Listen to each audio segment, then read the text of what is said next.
All right, another Jazz win. This one by like a bajillion points. This is the Hoops Nerd post-game show.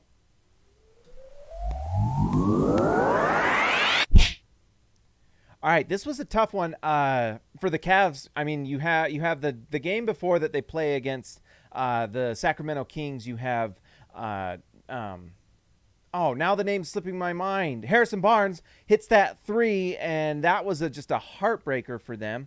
Tonight, you get to play the number one team in the NBA in the Utah Jazz. You're without Larry Nance. You're without Jarrett Allen.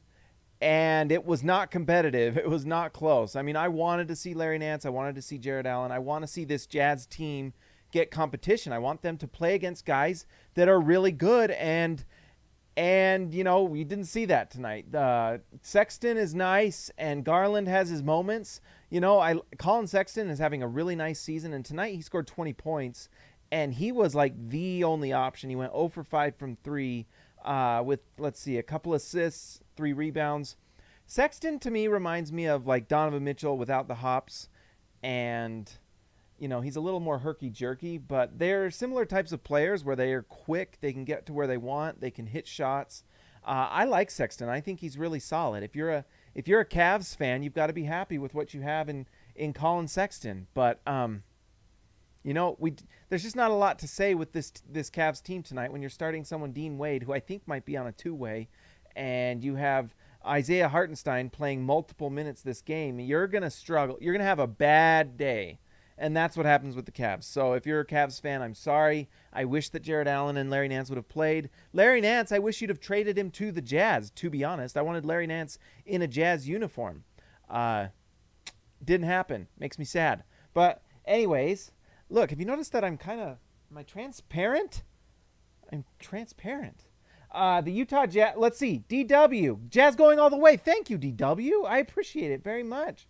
Yeah, Kenny, that was a butt clencher. Not really. That was not close from literally the moment the game started, and the Jazz could not have played. I mean, that first half the Jazz did not play pretty well at all, and it was like a 20-point lead at halftime. It's a mix of the Cavs missing out on a lot of their high-end talent and not having the depth that they need to become a contender, and also the Jazz are really, really good. The Jazz have Bojan Bogdanovic fall into one of those games again. Tonight, Bojan Bogdanovic 1 for 5, 1 for 2 from 3. He did have 5 assists, and that was one thing that's nice. If Bojan can assist that ball, that's really nice. Because not a lot else is going on for Bojan that's like super positive. It's just not. And everyone's hoping for it. Everyone's rooting for Bojan. We all want Bojan to succeed and do really well because the better Bojan does, the better the Jazz are. But it just feels like it's rough stuff right now. So that's really tough. Let's see. Shantheric, Donovan was whatever, but apparently Rudy is automatic from the free throw line now. Donovan was really, really good, guys. Donovan Mitchell, 7 for 14 from the field, 4 for 7 from 3. He was fantastic, actually. He only had to play 24 minutes because he just crushed them. I mean, Donovan Mitchell and his playmaking was elite. I know it shows only 4 assists, but that's in 24 minutes. And his playmaking has gotten so good. It's something to get really excited about. Really excited about. Cook it up, ZZ. I like the image, the emoji. I don't know how you did that, but that's amazing. $3.99. Thank you, sir. I appreciate it. Cook it up. Cook it up. That's what Donovan Mitchell was doing. He was cooking up a nice game. He is becoming an absolute superstar, and I would not be surprised if down the line we're looking at Donovan Mitchell top 10 player. He's like inching toward that right now. And I know the competition level for the Jazz right now is not great, but the more the Jazz get in the flow, that's why I wanted the Cavs to play Jarrett Allen. I wanted the Jazz to play Larry Nance. This Jazz team needs to be tested. Every game, you need to be tested by their best because the Jazz need to figure out ways to counter and things like that. And so it's frustrating that these teams just like give up against the Jazz. They're like, we're not going to win, so we're just not even going to play. And that sucks. The Pokemon, I like it. Matt Thomas doing great things with his minutes. Yeah, Matt Thomas. You know what? I said this when the trade happened, and you can follow me on Twitter. I know people on Discord were giving me a hard time because I'm tweeting more than I'm Discording. I try to do both, guys. I'm trying to juggle. I don't know. I'm trying to be in both at once. It's hard. We'll see. But Matt Thomas, that looked like a great trade because guess what? He can shoot the ball like crazy, and he's a proven guy that can, I don't know if he's like a, we'll see if he can get to that rotation player level, but it looks like he can. In Utah, if you have rotation level potential, Utah is a place where that seems to happen. And so Matt Thomas can shoot the ball. And if he can figure out how to defend at least at a average or somewhat average level and shoot that ball, there's no reason why he couldn't be on this Jazz team contributing nice minutes. Because guess what? If you can shoot the three like he can, and his numbers prove out, and that's why the Jazz got him, it's great. And the fact that they had to give up a second-round pick, it was a good second-round pick. That, it's going to be in the 30s, so it's a good second-round pick the Jazz gave up. I still think that whatever they would have gotten is probably not as good as just getting Matt Thomas. Although, like I said this on Twitter, who I'd rather have than Matt Thomas? Just have the Jazz draft Desmond Bane during the draft when he was there. That broke my heart. So, if the Jazz are going to pick guys like Azubuike, who I don't mind, I think has a chance to be solid. But if that's who we're picking with our late firsts and early seconds, then let's just get proven guys like Matt Thomas. Gira C, I hope I said that right. Nets doing all this to stop Donovan at this point. Pretty much. I was thinking about that tonight. This Nets defense is not stopping anybody. It's not stopping anybody. Utah is going to score on the Nets. And with Rudy Gobert, and if the Jazz can just find a way to slow them down just a little bit, I think the Jazz have a chance. I really do. Like DW says, the Jazz have a chance to go all the way. They really do. Furby Jr., the Pokemon man. Facts. Yes, he's the Pokemon from the Pokemon man. There you go. But anyways, Donovan Mitchell was solid tonight. Rudy Gobert was an absolute beast. Rudy Gobert was a plus 38 for the game. Plus 38. Although guess who was also plus 38 for the game? Mike Conley. So when those two are on the floor, woof. But Rudy Gobert plays a fantastic game tonight. 18 points, 17 rebounds, 2 steals. He should have had a beautiful assist. That no look to Conley in the corner, it was amazing. It just didn't drop. But Rudy Gobert is just absolutely dominating people. He had 4 blocks tonight, and he's starting to block jump shooters. He's starting to get out on a spot-up shooter from 3 and block it with regularity. If he can, I don't think he can do that against Jokic, but if he can figure out how to do that on Jokic, my goodness, it's over. It's over. Because, man, Rudy Gobert is at another level this year. I'm going to be just a little bit honest. Last year, we saw Rudy kind of take a step back to show that we had the things with Donovan going on and that stuff that we all seem to have kind of just forgotten at this point. But you had that chemistry issues going on. You had, Rudy, at one point during last season, I think he post All-Star break said, fine, if you guys don't believe that I'm worth this contract, look how good you do when I'm not, backing these guys up like I normally do. And we saw how good the Jazz are. Now this season, we're seeing Rudy Gobert with his contract is just dominating, just absolutely dominating. And it's impressive. He has gone to just another level again. He's absolutely unreal. And Clay Harris, winning cures all. I think so a little bit, but I would not underestimate that contract Rudy Gobert got, because I had heard some things from multiple people. I mean, Rudy Gobert signed that contract the last day possible. The last day, because he forced the Jazz hand. And the Jazz knew they could not lose him. And it got to the point where the Jazz said, all right, we're giving you the Supermax. The Jazz did not want to give him the Supermax because they want to try to keep things as good as they can to try to get as many players as they can. Good cap management. And they ended up just basically giving him the Supermax, a diet Supermax, basically. That's what Rudy got. He pretty much has a Supermax contract. Once Rudy Gobert got that contract, Rudy is driven by accolades a little bit, guys. He just is. Rudy wants that Defensive Player of the Year award. Rudy wants that contract.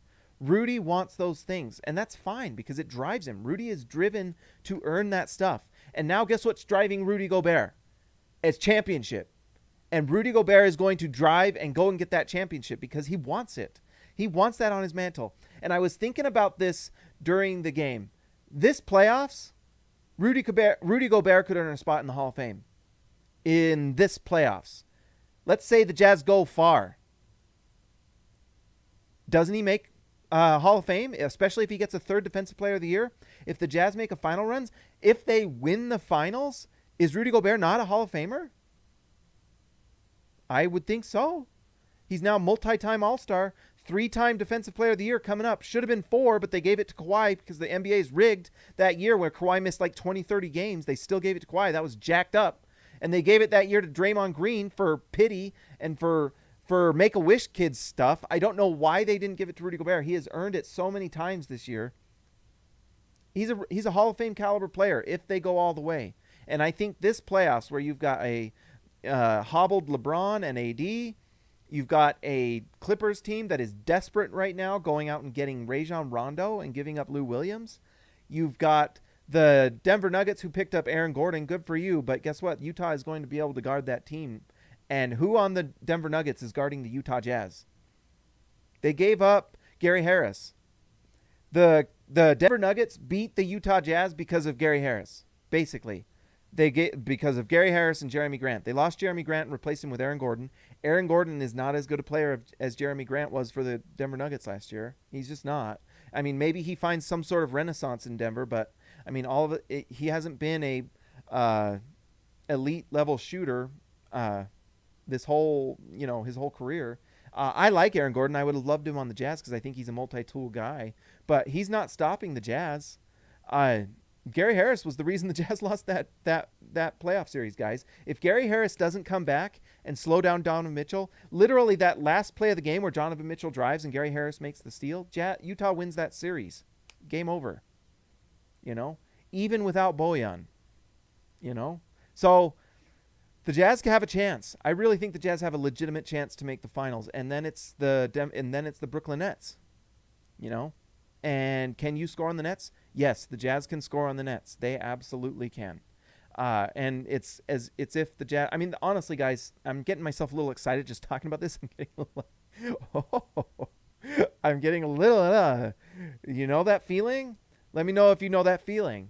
But there is a world where the Jazz win the finals this year, and it's not that hard to imagine. It's really not. I mean, if LeBron is hobbled and AD is not at 100%, and you've got the Jazz shooting lights out, I know Bojan can't hit the broadside of a barn right now. So if brother Bojan can find a way to shoot the ball and just shoot threes, by the way, Bojan, please just shoot threes. If he can hit those threes at a clip like he was last year, and a few times he's done it this year, why not? Why not? Why not? Donovan Mitchell is at an incredible level right now, and he doesn't look like he's slowing down. He just doesn't, and he's playmaking like a champ. You've got Mike Conley playing off of Donovan Mitchell at a plus 38, hitting threes and setting up guys like crazy. And then you've got Royce O'Neal hitting threes and playing plus defense. If Bojan just hits threes and Rudy Gobert plays at the top 10 player he's at right now, my goodness. But we shall see.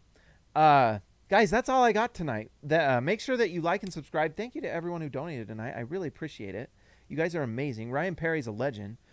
You guys are unbelievable. The guys, and go follow the Discord. By the way, if you're a jerk in the Discord, I'm going to kick you. I'll just kick you. I don't care. Banhammer, baby. But anyways, like and subscribe to the channel. Go to the Discord, join the Discord, and talk with everyone. It's a lot of fun. Make sure if you want to talk and chat, join the channel. Hopefully I didn't miss anyone tonight. Did I? Nope, I did not.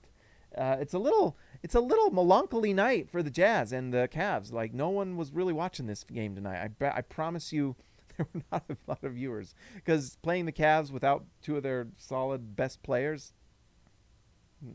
that wasn't very competitive at all. That's right, DWCB, no Discord in Discord. That's right. We're a community, guys. We support each other. We're going to be good. Anyways, guys, let's give a shout out to our All-Stars tonight. Mitt Robach, the latest. DW to Carlos Boozer. Darren Williams to Carlos Boozer. Jorge Arizaga. Gracias, amigo. Lee Christensen. I hope you got home safely on the ride home. Shan Therick. Ryan Perry, the legend. Justin Ty H. Patrick Akubo. Robert Hall. DW, Jazz going all the way. And David Lee, the first of them all. Guys, that's all I got tonight. A nice win for the Utah Jazz. I really wish that Larry Nance and Jarrett Allen would have played. It would have been more fun. Remember, again, like and subscribe. Join the channel. Hit the alert so you know when we go live. That's how you know when these go live, guys. And get on your phone or get on the desktop and comment. But, guys,